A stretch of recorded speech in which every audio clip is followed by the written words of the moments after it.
Ayan, ito po yung topic po natin ay bagong-bago, fresh na fresh. Masasabi mo po talagang meant to be na po yung EDSI, no? Bilang tayong may asawa na, no?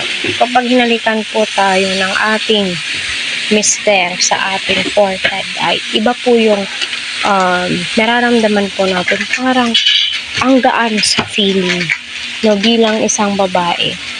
Kasi masasabi mo talaga na, ay na, nire-respeto ako ng aking mister, pinapahalagahan niya ako, na-appreciate niya ako. Yun yung mga tumatak sa kaisipan ko, no, bilang isang babae. Lalong-lalo na yan, di ba? Magka-love team sila. So, saan pa ba yan patutungo? No? Inaantay natin kung kailan mag-18 si fiancé. Alam naman po natin sa sarili po natin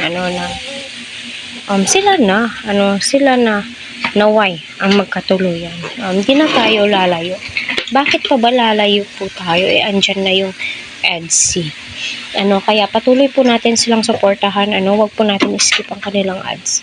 At masasabi mo po talagang komportable na sila sa isa't isa.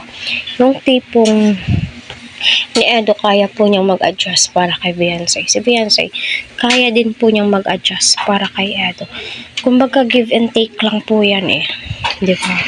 At alam naman po nating lahat na na-appreciate po nila yung isa't isa, di ba?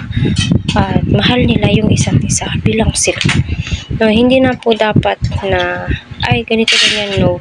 Kasi nakikita po natin, no, yung future nila para sa isa't isa. Although malayo pa po yung lalakbayin ni Fiancé dahil nga po nag-aaral po siya. Marami nagsasabi, set aside po na yung mga ligaw-ligaw na yun. Ay nako,